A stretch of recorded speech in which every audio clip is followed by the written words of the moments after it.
So obviously tonight the 76ers just got whooped by the Heat by 35. Obviously Nick Say is happy about that as a Heat fan. The Heat go up 3-2. Gio also very happy. He's rooting for the Miami.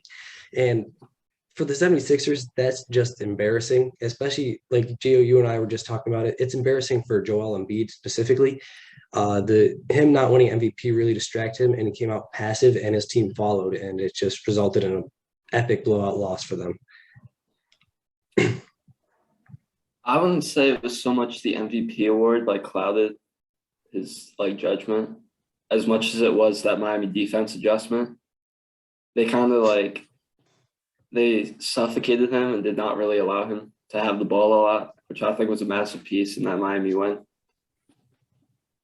Yeah, I agree, but I also think that he was distracted. He did not look aggressive like he usually is. I just feel bad for early in that game with Dwayne Dedman rebound.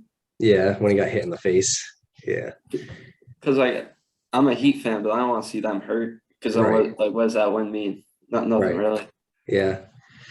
But honestly, that's just embarrassing for the entire 76ers because no one showed up. Maxey didn't show up. Harden didn't show up. No one stepped up. I was scared Maxey was going to start popping off in that fourth quarter, bro. That's his time. Facts. But, Gio, you got something you want to say? First off, I just want to say, Philly was in Wade County tonight. They had to get the win in Wade County, especially when you had, when you had Jimmy Butler, Jimmy Buckets, also AKA known as, he was very aggressive starting off in that game. Whereas the 76ers looked lackadaisical, especially when Embiid didn't look as aggressive as he did. Also, to go with possibly, just these are all like theories, right? The MVP award obviously could have been an issue for him not winning it. He really got beat up physically. If you watch that game in the first quarter, like very physically like beat up, not just that one hit, he was just getting hit all over offense, defense. Like he was just going all over the place. I was shocked to see him come back, especially after that one hit, after that rebound with Desmond Bain or Desmond. Wayne Dedman. Wayne Desmond, yep, Wayne Dedmon. Yeah, I was shocked for him to come back like that. But yeah, obviously, I was just watching the crew on TNT. They were saying how even though their star player wouldn't show up, right? Everyone else would. Yes, sir. Yes, sir. Wade County right there. Everyone else should show up. That shouldn't affect how everyone else plays, especially Tobias Harris, especially Danny Green, Tyrese Maxey, and James Harden.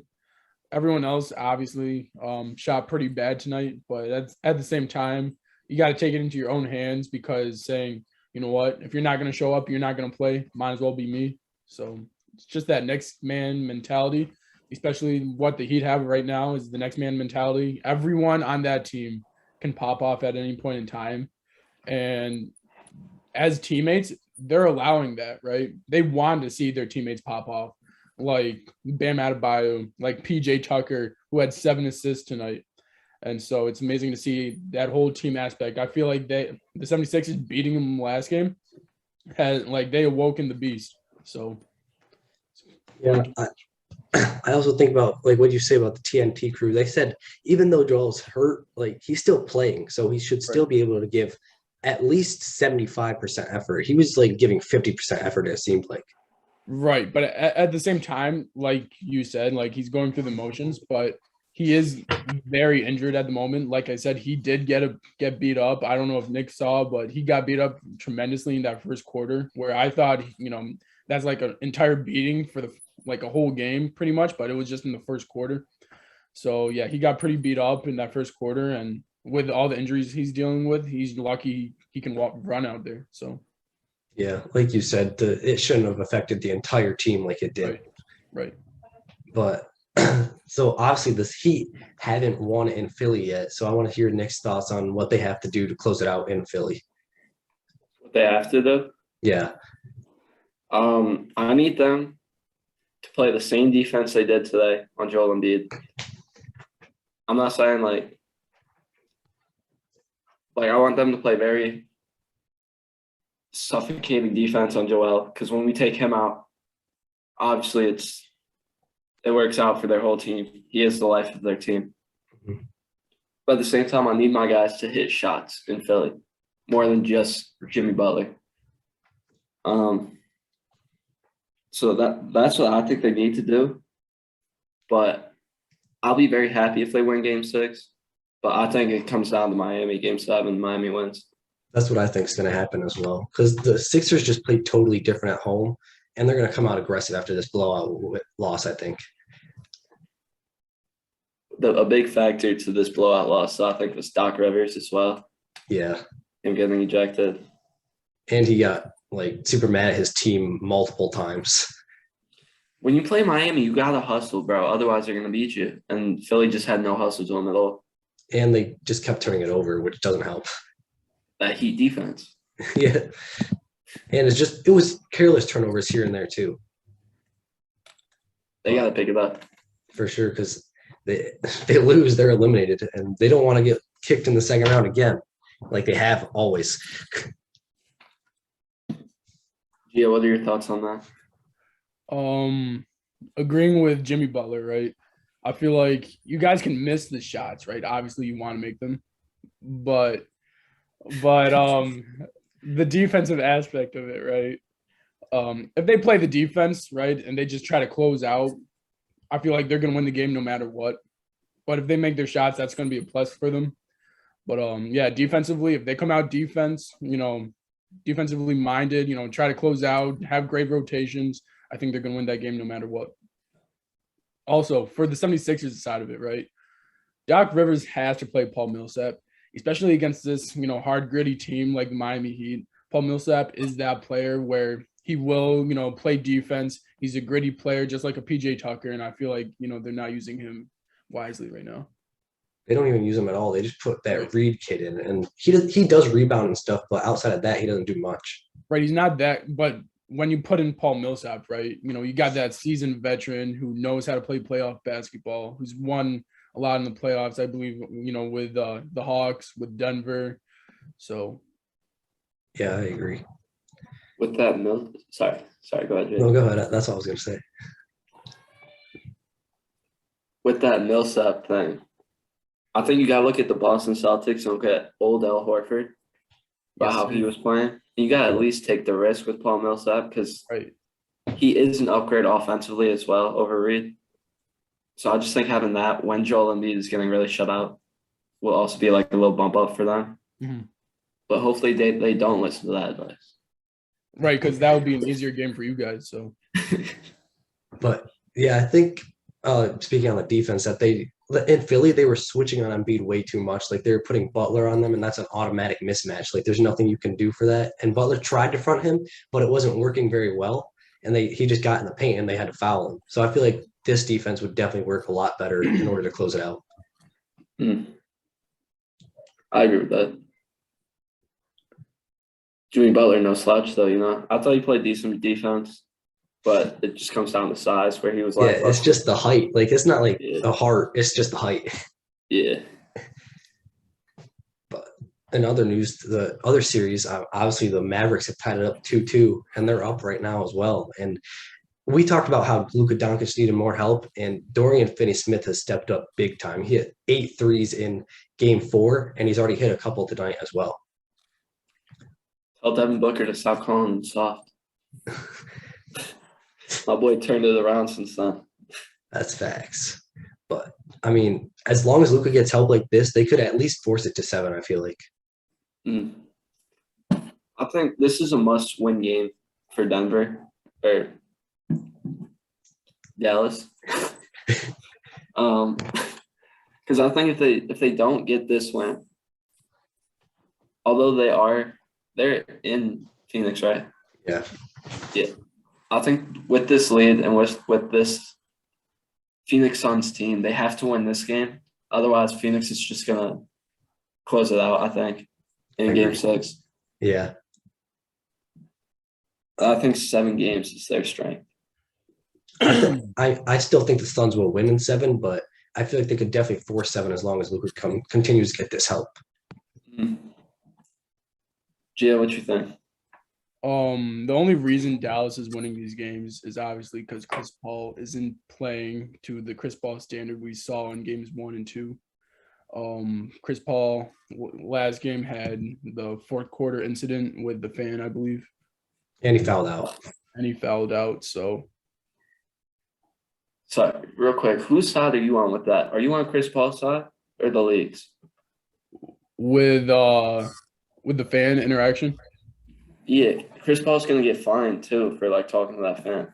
Bro, I'm on Chris Paul's side. I'm on Chris Paul's side. He's the one who put hands on his mom and wife. Right. Like I understand the NBA wants it all clean and all that, but that's a man's family right there. Like Right. you expect him to just let that slide? Why is he getting fined? Like, of course he's gonna say something. Like, come on, bro. If he's getting fined, then that fan should get like suspended or something. So is Luka Doncic getting fined for turning his back and possibly aggravating the fan, right? After a fan said something. When you turn your back, aiming, looking for a fight, you should get fined automatically if that's the way we're calling it. Because Luka Doncic turned his back, right, going into the tunnel, faced the fan, looking like he wanted to fight and had to get held back. So Honestly, that's my opinion. Yeah, I don't agree with the league on that standpoint. I mean, at some point, yeah, like you can't interact with the fans like aggressively, but at some point you have to let some stuff go, and this is something you have to let go if you're the league. Right. Here's the thing: when you mess with the man's family, right, especially an NBA player or an NFL, someone who's giving you entertainment. It's not like a life or death scenario. It's not like any certain job, where you have to be physical or something of that nature, right? With your fan, there's a line to be crossed, right? When you want to boo a player, when you're trying to root for your team or something. So especially if it's a woman, right? You're not like, why push the mother and the wife of a player, right? That was on was that on Mother's Day as well? I believe, yeah. And since it was on Mother's Day, even doing that, that's another thing. Chris Paul brings his wife and his mother there in support of him on Mother's Day. And it was in front of his kids as well. Right. That too. So you got to show initiative and like to defend your family, especially in front of your kids, right?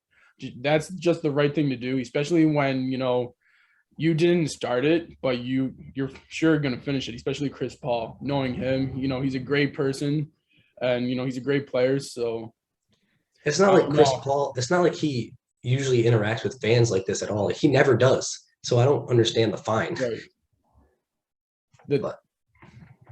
It's just, I don't know why Adam Silver is doing this. I don't know why the NBA is doing this, especially since he's the head of the Players Association in the NBA as well.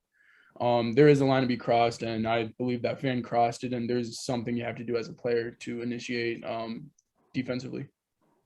I agree. if you're Adam Silver, are you banning that fan from games from now on? I would, yeah. All of them. All of them. Now, if you're Chris Paul's family, are you pressing charges on the fan? No. No, I wouldn't, just because they'll just stir it up even more. Valid. I'm with you both on both of those. So just wanted to hear. But go ahead with what you were saying about Chris Paul, Gio, before we got into that.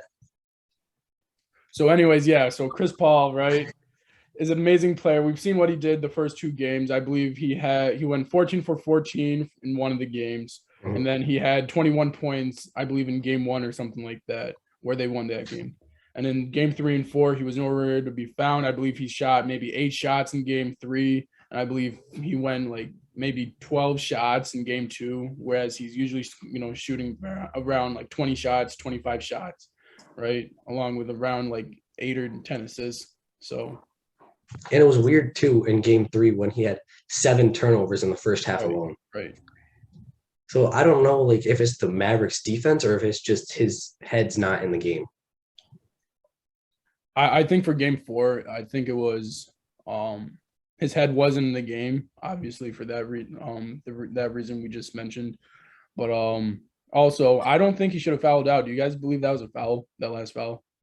No. I think that was the lightest foul I've probably ever seen in the playoffs. So I mean, he did push him a little bit, but the dude flopped. He barely tapped him. His arms were up for the most part, and that was on Jalen Brunson, right? Jalen Brunson pump faked or something like that. I believe it was on an offensive rebound when he was trying to get the rebound and he like swiped down on his arm, apparently, is what they were saying. No. It was a defensive play. I believe I know for a fact it was a defensive play. I'm not sure on who the player was. It could have been Spencer Dinwiddie or it could have been I believe it was Brunson. Brunson. Brunson goes up for the shot, pump fakes, right? His hands were up, and then he shoots the shot, misses the shot, gets the offensive rebound, right? Yeah. Brunson gets the offensive rebound, shoots again, and Chris Paul, I guess, apparently fouls him. So they said he swiped on his hand, but I mean, it was a light tap. Right, exactly. That wasn't a foul to, especially if it's a foul out type of scenario with, in the playoffs in this type of game scenario. So I don't think that's a foul. You got to just let it go on.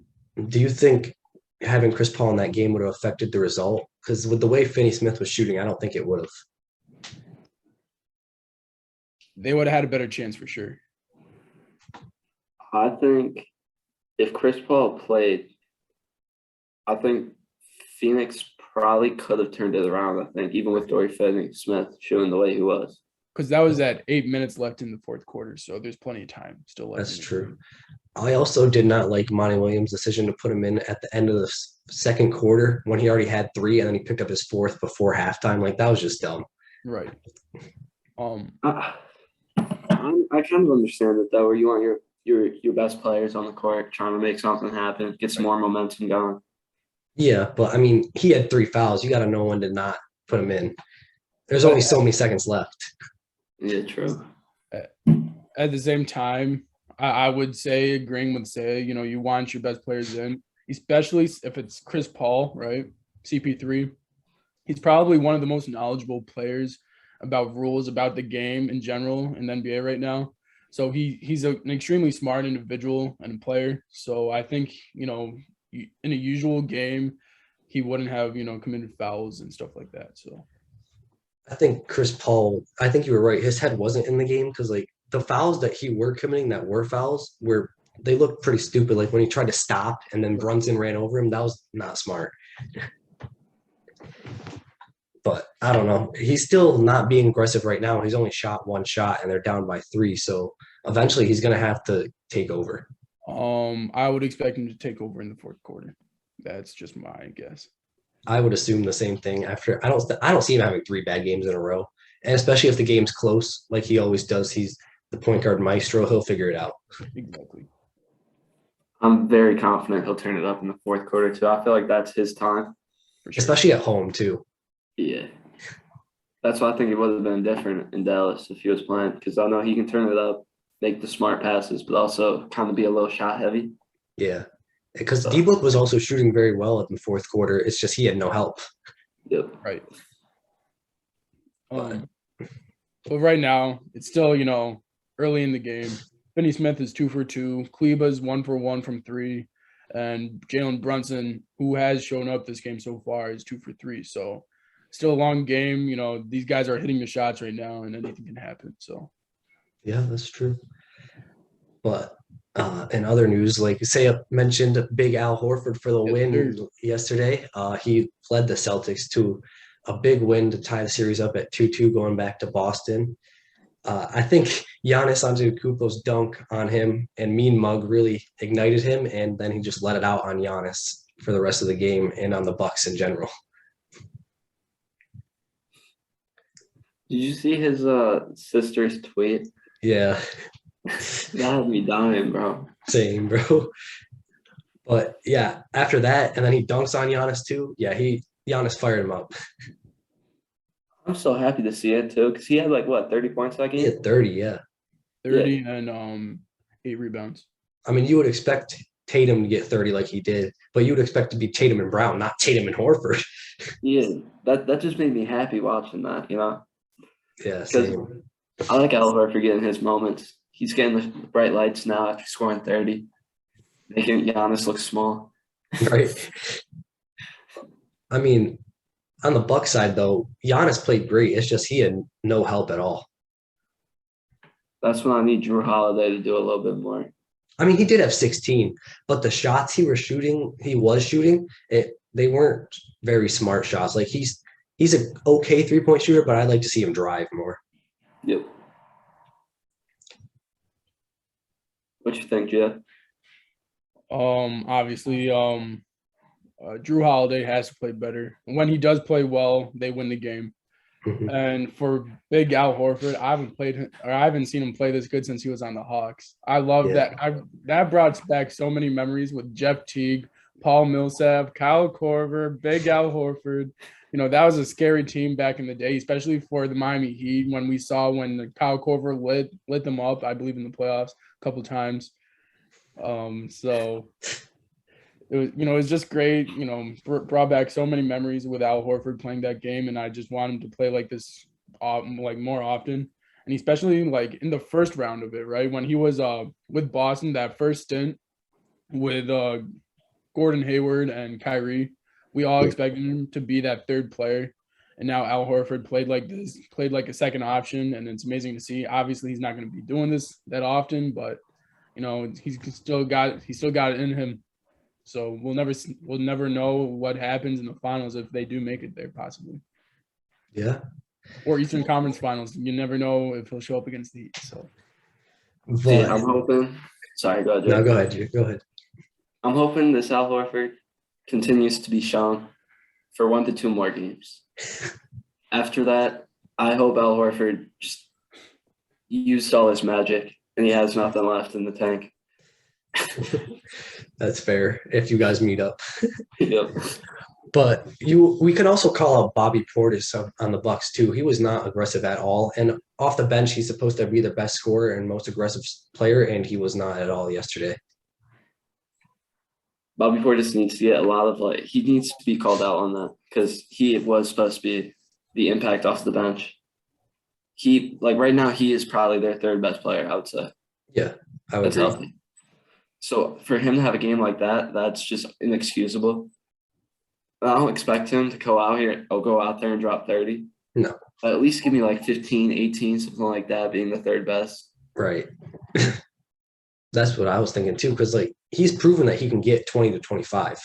So we need that right now without Chris Middleton, especially now against the Celtics team was Tatum, Brown, Horford can go off. All these guys can go off. You need to show up every night. Mm-hmm. But Gio, what do you think? Just for me, I feel like the size, right, really affects it.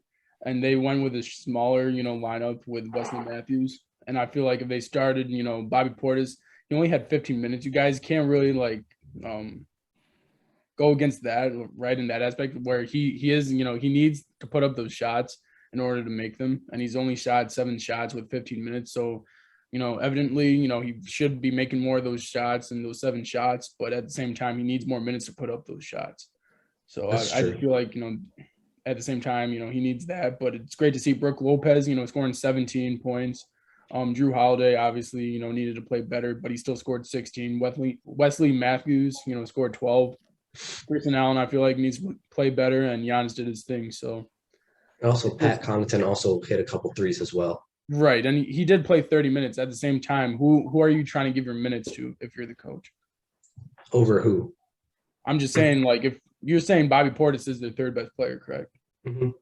So whose minutes are you going to put it over? Are you going to put it over Matthews, right? Because we've seen what Bobby's done, and the success he's had in the starting lineup, and then Pat Connaughton. So I'd probably put him over Matthews, to be honest, because we've seen what Portis can do. He should be getting more than 15 minutes. I think so. So why did he start Matthews? Does anybody know why?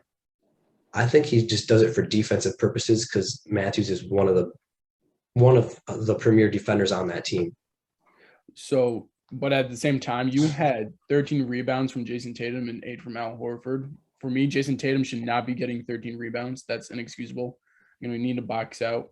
So I feel like using your size with Giannis, Lopez, and Bobby Portis, I feel like you'd be able to, get more you would win those rebounds and you'd, have more opportunities to score. I also feel like he's taking him off the bench, so he has scoring off the bench. If you took him off the bench and he doesn't And who do you have off the bench who can score if you start Bobby?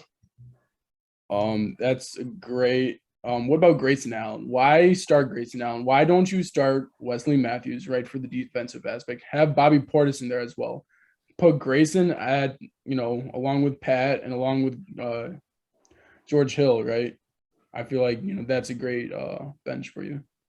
Yeah, I think George Hill also needs to step up a little bit. For sure. He only shot one shot, in 23 minutes, which is awful. Yeah. Knowing him. Sorry. Go ahead, Knowing Saya. him, he's a great offensive threat. Yeah, facts. Go ahead, Saya. With that though, do you put Giannis on Jason Tatum if Bobby Portis starts? I mean, I probably would because I've seen Giannis clamp up other great players like Kevin Durant and stuff like that. So I'd probably put him on there. It would affect Tatum with the length, I think. I think so too. But I'm just thinking like Bobby Portis at the 3 and him guarding absolutely nobody from the perimeter. I would have Yeah. Bobby play. Yeah, right. I would have Bobby play the 4 and have, Giannis play the 3. I think that would work. Yeah, right. And then have Wesley play the shooting guard with Drew at the point. Facts. Yeah, because Portis would not be able to stay with Tatum or Brown like at Right. all. Right. And I feel like Bobby would be able to, at least stop Al for a little bit, So Because he has shown flashes on defense. Like when he gets energetic, he can Right. block. He Right. can block shots. And that also has to do with his shot making. If he starts making shots, especially at home, that, crowd goes with him because he's a crowd favorite. Defense starts heating up, he starts clamping up, and then, you pretty much have the game if Bobby Portis goes crazy. So, Yep, I agree. Fair. But in the last series, the Warriors Grizzlies, obviously John Morant's going to be out for the rest of the playoffs, unfortunately, for the Grizzlies and for just the NBA in general. Everyone loves to watch him.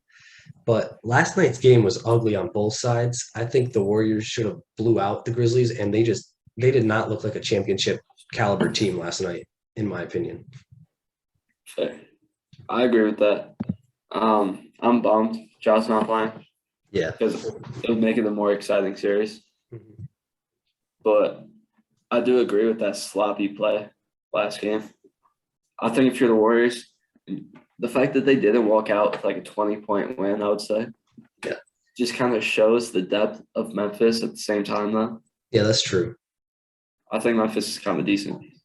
They obviously won 20 games without John in the regular season. Like I didn't expect them to get blown out by like 30, but I didn't expect the Warriors to play that bad.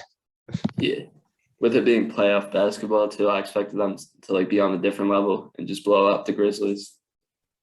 Yeah, like their best player for most of the game was Otto Porter. Yep. Like Steph obviously turned it up in the fourth like he always does, but Clay and Draymond and Jordan Poole all struggled, especially Clay. Like Clay in game 4, I believe it was, he was great, but game 5, he was not good. Or no, it's about to be game 5 tomorrow. So game 4, like last night, he was not good at all, but he was good in game 3. Yeah, I agree with that. Gio, what you think? No one shot over, I believe, 50% from the Grizzlies, except for Brandon Clark, who only shot 4 shots. Jaren Jackson to be their best player, right? Mm-hmm. Only shot 21 points and went 0 for 7 from 3. Especially being a big body like him, if he's able to use his size and get into the paint, especially when I believe Golden State doesn't really have that size to match him. He should be using his size efficiently, and he's not doing that. But with the Warriors, that was awful to see. I was very shocked to see it was only a 3-point game. When Klay Thompson went 6 for 20 from the field, 0 for 7 from 3. I don't believe I've seen him play that bad in a long time, especially for him playing as well as he did in game 3. Steph Curry went 4 for 14 from 3. Again, they both shot terrible. They should have lost that game. Yeah. In all full honesty. But obviously Steph Curry did start heating up, I believe, in the 4th.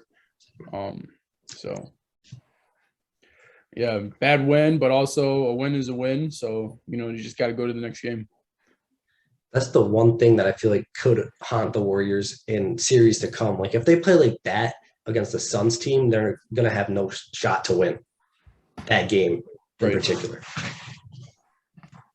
That's facts. But yeah, Although- I'll go ahead, say it. My bad. Although if Phoenix plays like they were in Dallas, I think it could be a series then. Yeah, that's true.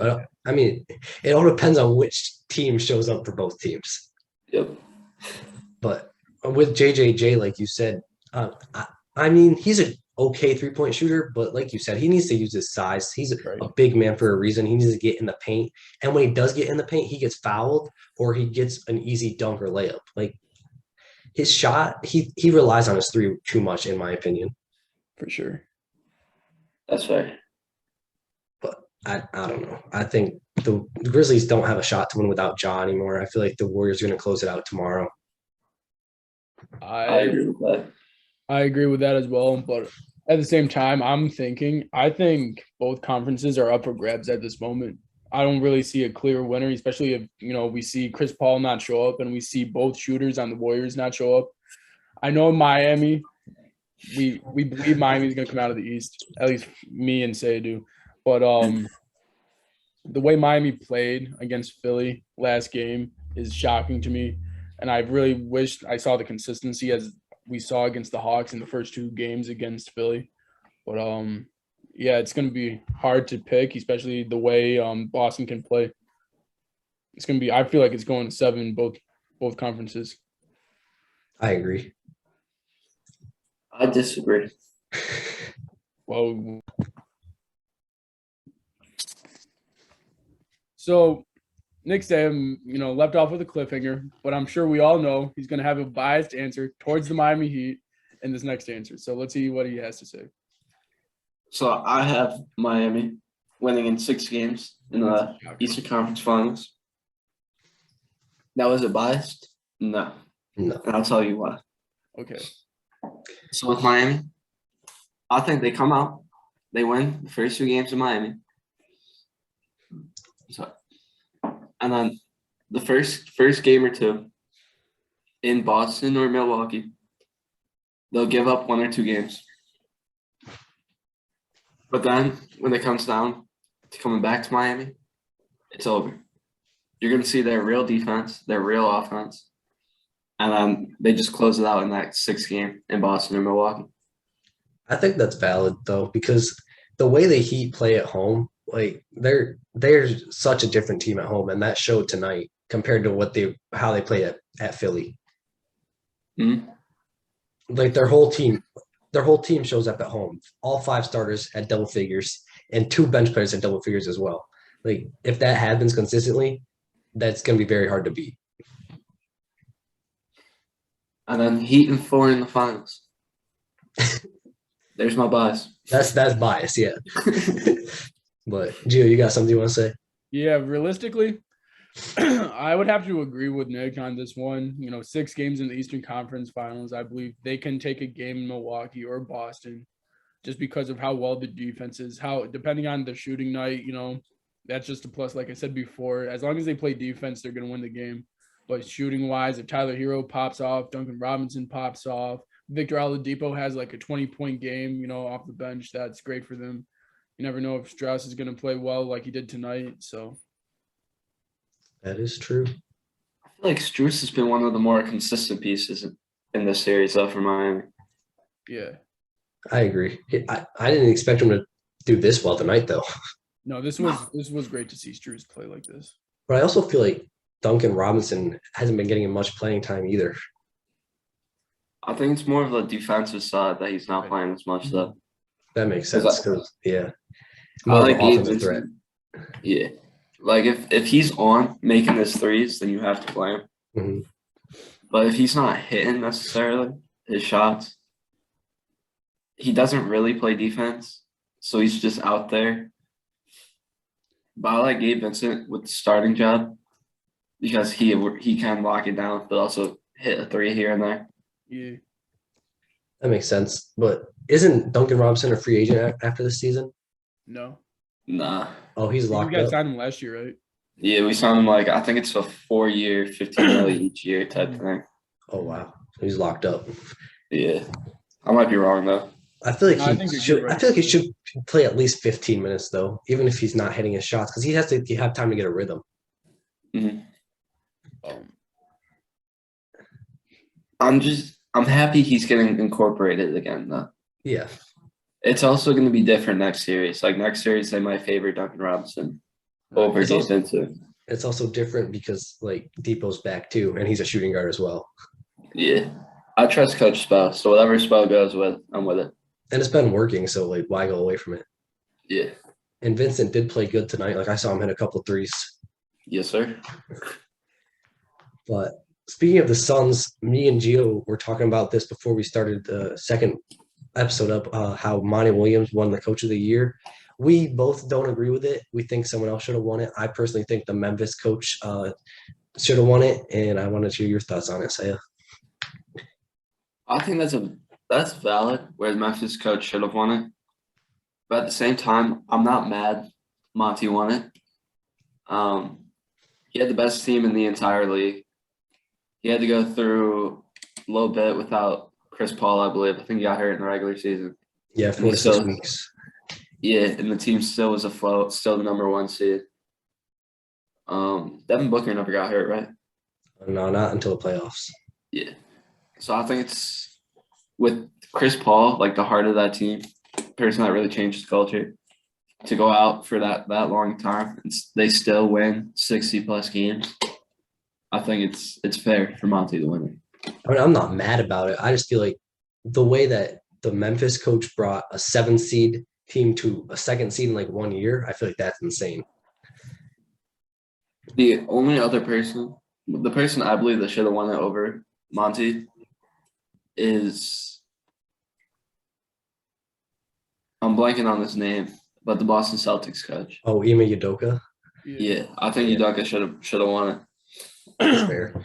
Gio had an argument before when we were talking that I'll let him touch on. Yeah, so I agree with both of you guys. I believe, whoever had the most improvement, right, should have won the Coach of the Year, especially, making in that comparison with Ja Morant, winning most improved. We know how great of a player he is. He should be in that MVP candidate, running. So same with, Monte Willis. I believe that his team, right, especially since last year I believe they were number 1 in the West as well. Although they did have 62-win game, highest in that organization. They didn't really make that large of a leap. They made a good leap, but it wasn't as large as, say, Udoka, who had, that Celtics team, play awful first half and then go on a tear second half. You had the Grizzlies coach who had, created this amazing roster, who was in the play-in game last year to the 2nd seed, right? Especially losing your best player in Ja Morant for a good period of time this season. And then you also have the Cavs coach and JB Bickerstaff. JB Bickerstaff, yeah. To be in a lottery position last year, to go ahead and when fully healthy, your team was in 3rd place, where your roster didn't really change as much as you believe it should have. You had pretty much the same guys, just made leaps and bounds over the season. Great playing style. Favored everyone. I feel like one of these 3 guys should have got, Coach of the Year, especially with just the jump that organization made with those players. So I believe, all congrats to Monty and, the Suns, but I feel like, it should have went to someone else. I agree. I feel like you could also – oh, go ahead, Saya. Larry Markkinen should have been MVP, in my opinion. I was about to bring up the MVP. I feel like you could also go in another direction with MVP. Like Nikola, obviously he deserved it. But right. I know, Nick, I believe you had Giannis. Or did you have Jokic? I had Jokic. I thought he was going to win it personally. Okay. I had Embiid. I believe Gio had Giannis. And I personally think Embiid should have won it. But I mean, I'm not mad. Like Nick with his Coach of the Year statement. Like, I'm not mad that Monty Williams won it. I'm not mad Nikola won MVP. They both deserved it. But I feel like the other candidates were more worthy, if that makes sense. For sure. I don't know about that one. I mean, the way I look at Embiid, I feel like he should have won it personally because he's always in the running. He's never won one. And 2, he did win the scoring title. Like, he averaged 30 points per game. Right. And he pretty much led that 76ers team when Simmons wasn't there. And then they got Harden, and obviously that helped, but it was more Embiid most of the year. But with that, we also saw Tyrese Maxey pop off with Embiid early on without Simmons. Embiid had help in his MVP stint. My boy Jokic did not have Michael Porter Jr. for the second half, Jamal Murray for the whole season, but still managed to get the 5 seed? 6. 6. My bad. He still got the 6 seed when many people counted them out. And he just put up historical nights. I would not be mad with Joel Embiid or Giannis winning it either, though. All three of them had phenomenal seasons. I just think Jokic was the cream of the crop. That's the only reason why I'm not mad that he won it, because the way he led that team to it, not even a play-in spot, like a playoff spot just by himself, was insane. Yeah. Gio, would you like to make your case for Giannis? I would have to agree. I had Giannis or I had Embiid. I really feel like it should have been those two guys just because of where their team stood at the end of the season. I feel like the Eastern Conference was extremely hard this year, right? Difficulty wise, he was so even. I feel like Jokic did get the MVP though because of his player efficiency rating, right? And how great he was. But the numbers he had, I feel like you're not giving his team as much credit, like the Will Bartons of the world, the Frank Campazos and the Aaron Gordons. I feel like those guys are good players, not like what the 76ers have, right? But still overall great players. And I also feel like the Lakers, right? There was such a big disappointment in the West. To see right, with all the star power they had, to see a team that had no one, right? Pretty much just one star on their team do the things that Jokic did, I feel like also improved his case for MVP because you saw like, oh, in the West, you had this great, amazing team on paper, didn't play out. Yeah, you have this awful team on paper with one great player be the 6th seed. I feel like that just improved his chances of winning MVP. I agree. I think that's the main reason why he won it, just how he led that team by himself. Right. And then with, like I said, the Lakers being as awful as they were with as much talent as they had, really, I feel like helped his case, especially in the West. For sure. But overall, good for him. Sucks for Embiid, sucks for Giannis. Giannis has 2 of those things. Now Jokic does too. Right. It would have been great to see Giannis win a 3rd one and possibly win a championship, a 2nd championship. I would have loved to seen the argument on where he would have been all time. So. Yeah, that's true. With that, though, did Giannis win back-to-back MVPs? Yes. Yes, he did. I mean, the third year. Yes. The 3rd year, what happened? Well, there's fatigue. They didn't want him winning 3 in a row. That's right. Fair. Now Nikola Jokic. Back to back. Now he's not going to win the 3rd. He's not going to win the 3rd. Now it's Embiid's time or Giannis again. Something like that, I think. I feel like the voters really don't like Embiid, if I'm being honest. Like, something's up. I think it's that. Plus, I also think it's playoffs and the narrative, right? We've seen Jokic succeed in the playoffs. We've seen Giannis succeed playoffs and finals. But Embiid, he has choked in the finals. We've seen that. In the playoffs so in general. like, although people are saying it's just a regular season award, it really isn't at the same time. Yeah, I agree. Like, they take all accounts into it, I feel like. But if it wasn't just regular season, why did not Giannis or Embiid not win it over Jokic, who got the 1st round exit?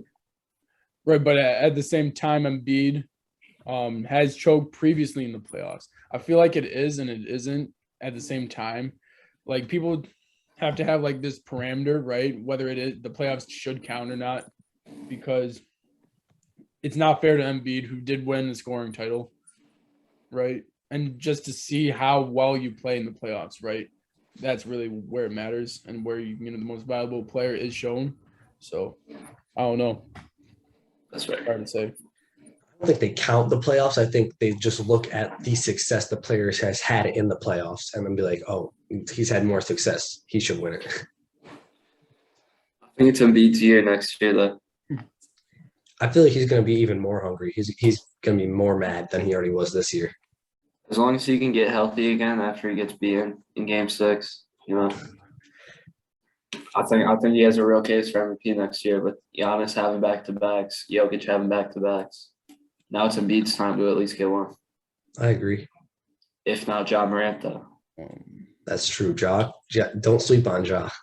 I wouldn't be shocked to see those two guys, right? You guys just mentioned LeBron James possibly. He says he's never missing the playoffs again. You never know if he's going to stay healthy the entire season. Kevin Durant, if he stays healthy, he was shooting, I believe, 50%, 60% from the clip, before he got hurt this season. Kawhi Leonard, I feel like people have slept on Kawhi, although he's never won an MVP, right? No, I don't think so yet.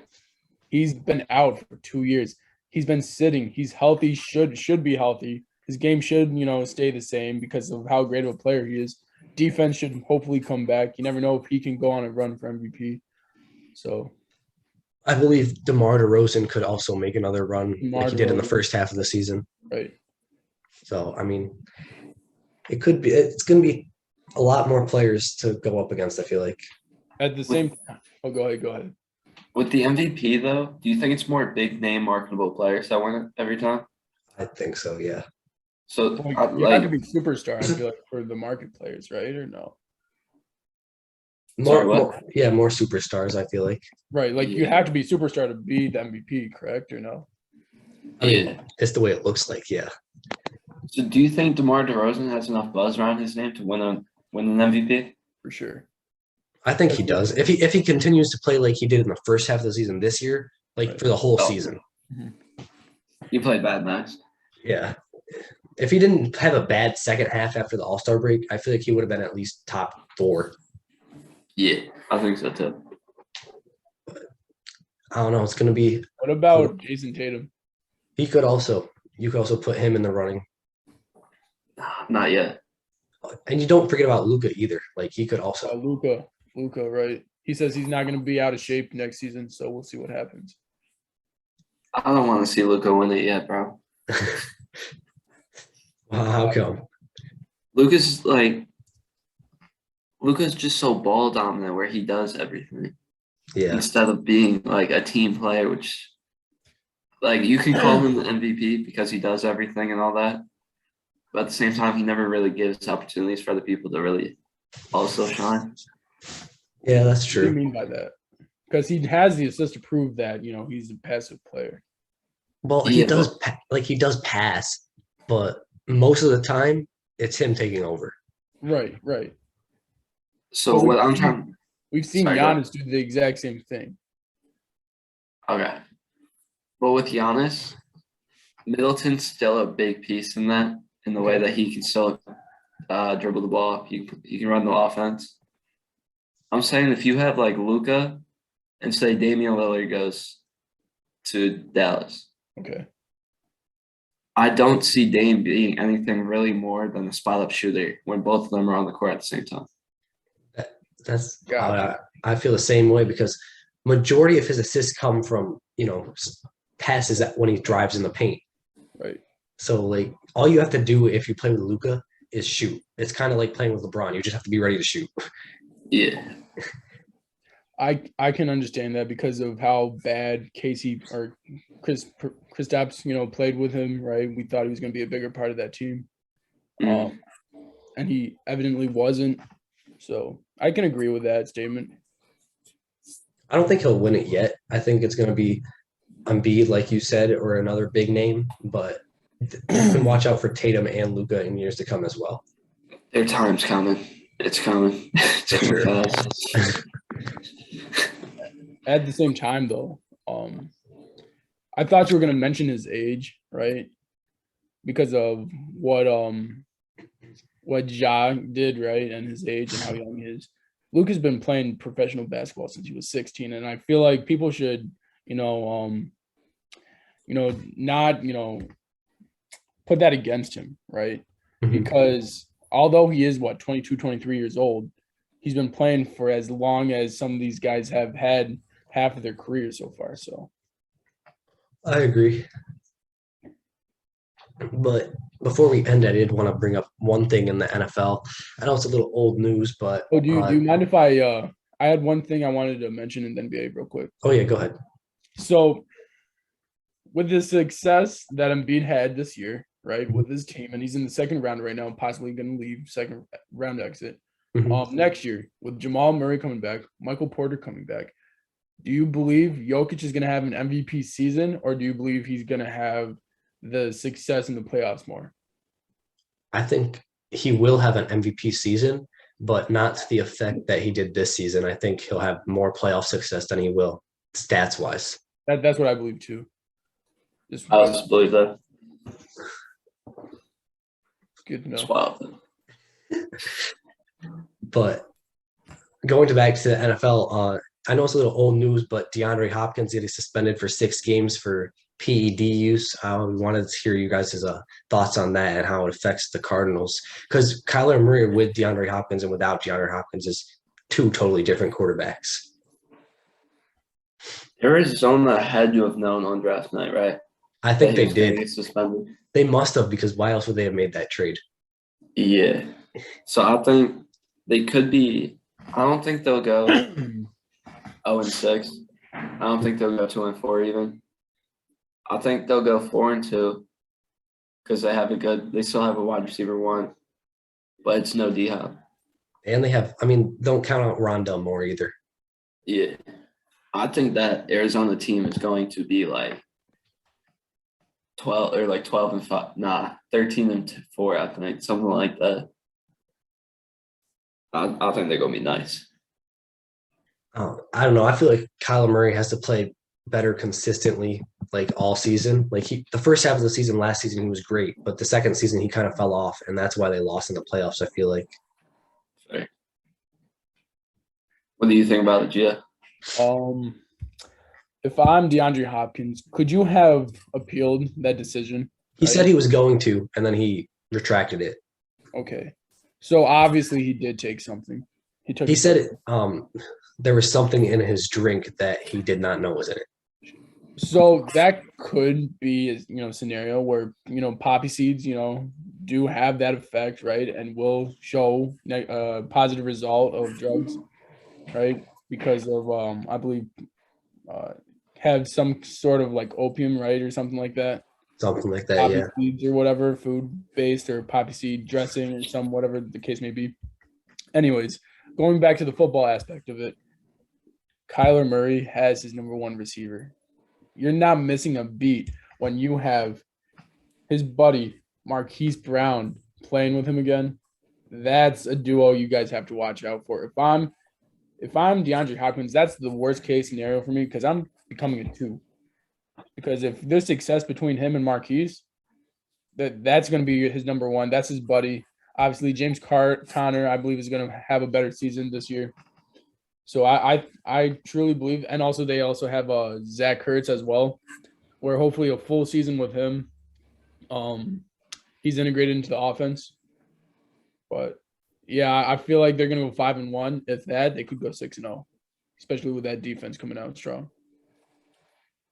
I can see them going 3-3 or 4-2. I feel like the latter is 4-2, but they could also lose 3 games. But then once DeAndre Hopkins back, opens up the offense even more, they'll end the season strong. But for that aspect of it though, wasn't he out last season as well? Yeah, and they struggled without him. What was the record? I do not know the record specifically, but I know they started like 6-0, and then he got hurt, and they went down from there. Did they lose 3 games or something like that? 3 or 4 games? I believe so, yeah. I feel like those 3 or 4 games, I feel like Marquise Brown will, have had a large impact on the game, and I feel like the chemistry between Kyler Murray and him, it's going to be great to see, especially if they can become a dynamic duo. And I feel like they're going to win some games, just the 2 of them. That's fair. They played together in college too, right? Yeah. That's a big factor because they're already like acclimated to each other in a way. Mm-hmm. It can be scary. Yeah. For sure. That Cardinals team, plus they got Bulker on defense too. Obviously, they did lose Chandler Jones, which is a big loss, but they still got some key names back. So I feel like they could definitely make a run this year. If I'm Arizona, though, that's poor on my leader in DeAndre Hopkins. Yeah. Well, he's got to be showing these the young wide receivers. Everyone knows D-Hop in the league. And to get caught with something like that, it's like. Yeah, that's true. I feel like he also wasn't really a wide receiver 1 last season. Like, he was at first, but once Kyler Murray got more chemistry with Rondale Moore and Christian Kirk, he kind of went like to the side a little bit. He was getting like 3 to 4 targets a game compared to like 9 to 10 the first like couple weeks. Yep. So I feel like this is just going to hurt him even more. He's going to get less and less targets, I feel like. Thanks. But Gio, you got a segment you want to do? Yeah, sure. We got some great sneakers coming out, right? Tomorrow we got Jordan 6, midnight navies. Jordan 6s aren't really too popular. They're a bulky sneaker. I feel like they're very comfortable, and I feel like they're a great sneaker for like bigger guys, right? I feel like it's a great colorway as well. So coming out tomorrow, Jordan 6 midnight navies. Be on the lookout. For video games, again, there's not much going out right now, but in a year, a couple days ago, the new NCAA football game is coming out. So if you like that game, you better get excited because that game is going to be lit, I feel like. I really missed that game, and I'm excited for it to come out, and I can't wait. That game's going to fly off the shelves. Facts. In music, I think there's only one person to talk about right now. His name's Kendrick Lamar. Dropping that unexpected piece. To me, it seems more like an intro soundtrack to something bigger, an album coming out soon. Sure. Stay tuned.